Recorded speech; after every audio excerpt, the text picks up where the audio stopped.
everyone, how are you doing today? So a lot of people in the comic community have been talking about this, so I figured I'd throw my own 2 cents in there. If you're not super interested about comics or Twitter, maybe you won't find this video as interesting as we do. But what people are talking about is this. We got a big boy in the comics community saying that Twitter might not be very useful for people advertising their comics. And everyone is kind of talking about it, debating it and whatnot, but I'll go straight to the actual words of Mark Millar. Because what he said is, here's an amazing stat I heard yesterday. Only 10% of comic buyers have a Twitter account, and only half of those accounts are actually active.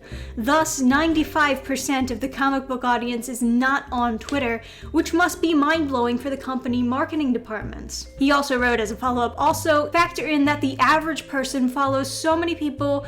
Comic promos are easy to miss when you quickly realize Twitter is really just a fun way to meet and chat with people who share our various passions as opposed to a genuine marketing tool. So basically what he's saying is the marketing for Twitter is just not there. Now keep in mind there are a lot of business accounts on Twitters and they get promoted by Twitter, and there's a lot of companies out there who want their creators, their artistic creators, to make an account to help promote the stuff that they make, market their stuff, market their brand, and a lot of artists are told that they should have social media accounts to market themselves, put their portfolios out there, and for the most part, Twitter is the main place where a lot of artists tend to cultivate, rather than portfolio websites. And through my own experience, I do think that Twitter is a good place for artists. I think that the ability to share art and to share animations on Twitter is very easy, and of course the direct messaging is very good, and most of the artists that I have worked with I have found on Twitter, which is the main reason why I'm scared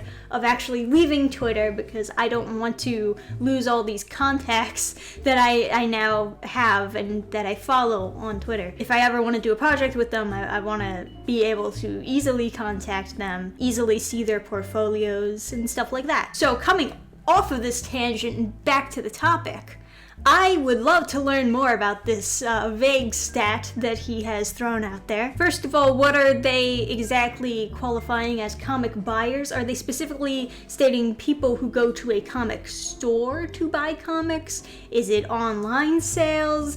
Are digital comics included? Is manga included? What about web comics? You know, that's the type of stuff that really makes me think, maybe I need more detailed statistics about this and how they're getting this number. Assuming the people that they're talking about are people who actually go to the store to buy comic books or pre-order comic books, I'm willing to bet that the statistic is pretty low for those people who are on Twitter, based on the statistics that I already know about Twitter, and that is that most people on Twitter are not actually active. One of the most important statistics I think that everyone should know about Twitter is that 80% of the tweets come from 10% of the users. And that's one of the most important things to know about Twitter if you're going to get into it, is the fact that trending topics do not actually represent the real world, because it's only 10% of the users who are contributing to most of the tweets. And the type of people who are tweeting, who are very active on Twitter,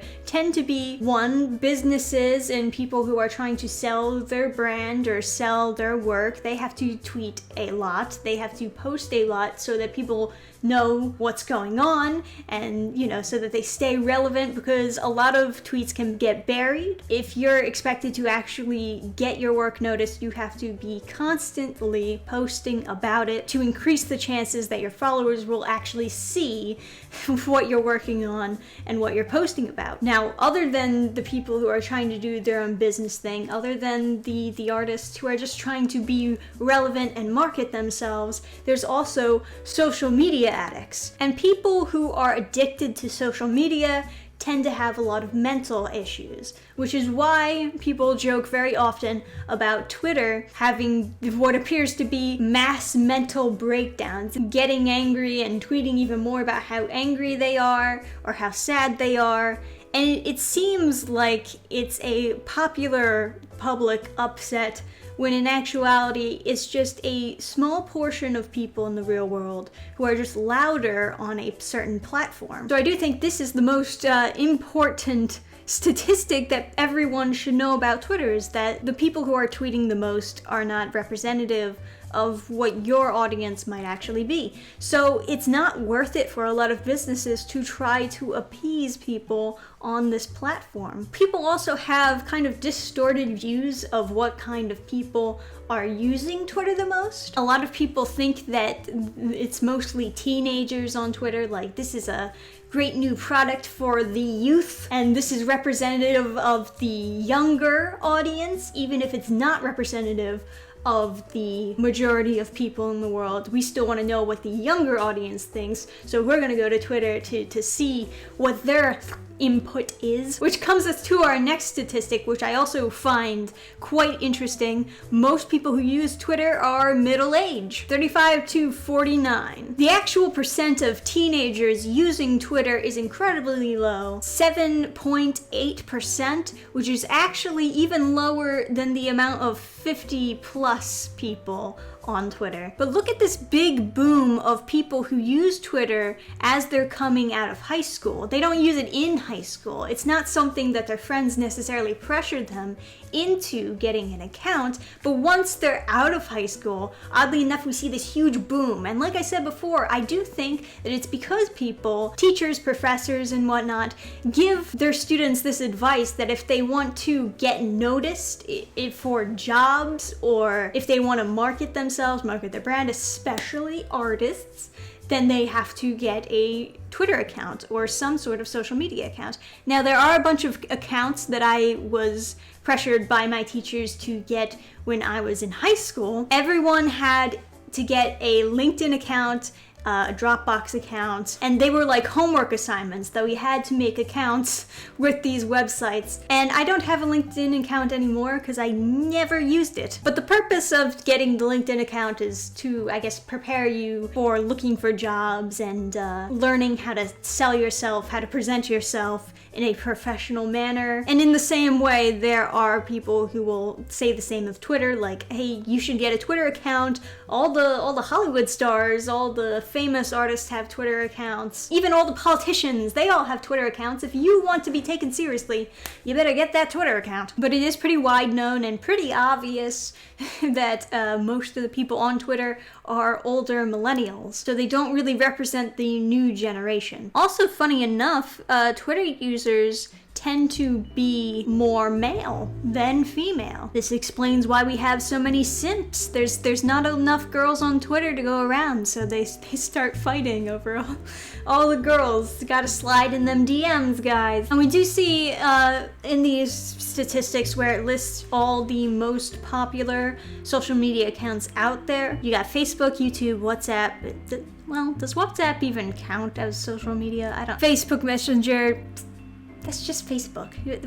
I get it. That's part of the reason why I stay on Twitter, is because I think they got a good messenger. Probably one of the reasons why people are using Facebook Messenger without using Facebook is just because they like the messenger. But also, you know you can text, right? Instagram, WeChat, TikTok, which, you know, a lot of you know that the youths are all using TikTok. We got Twitter all the way down here. This is underneath Reddit and Pinterest, Snapchat. It's pretty low on the scale, actually. And to some extent, I think it makes sense. There are a lot of movements for people to get off Twitter because of how toxic it can be, and a lot of this is attributed to social media addicts who will essentially take control of the platform by tweeting a lot and spreading a lot of negative content and starting drama and whatnot. And a lot of people are like, hey, I don't need that in my life, so they exit Twitter. And there are plenty alternatives for them to go to. So you could argue that Twitter is becoming less relevant over time,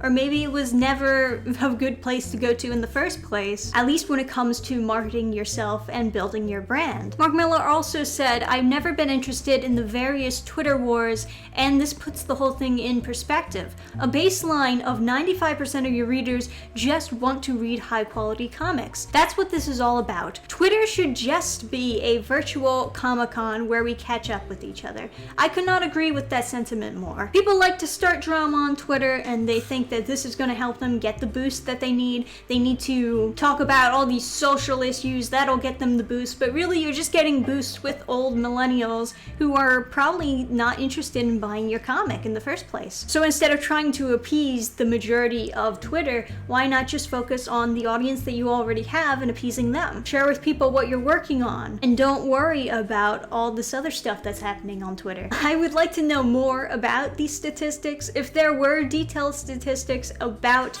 people who like comics and the percentage of how many people are actually on Twitter, how many are active on Twitter, that would be interesting to know for obvious marketing purposes, for people who are creating their own comics and want to know. I do think that Twitter is a very easy social media to get into, but they do have very good competitors. Obviously Minds, you know that I love Minds. Check out my Minds account in the description below. Follow me if you'd like.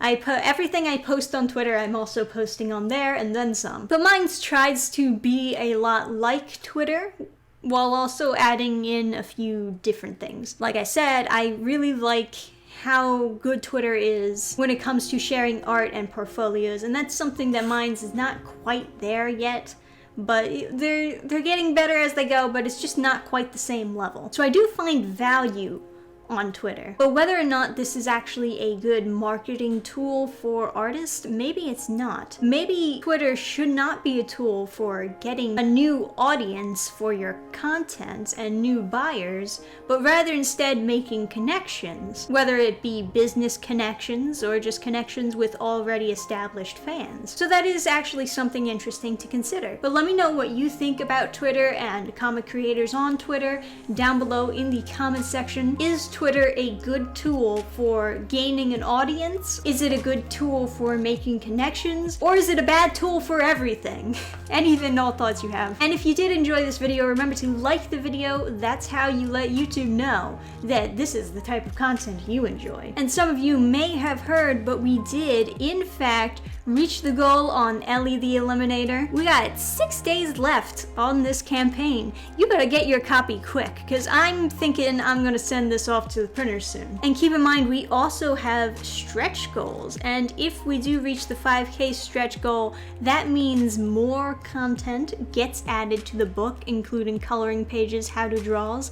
I'm sure kids will enjoy it. So the link for this campaign is in the description, as it always is. If you want it, pick up a copy. And thank you to those of you who have already donated. Thank you guys for watching this video. I'll see you next time. Bye!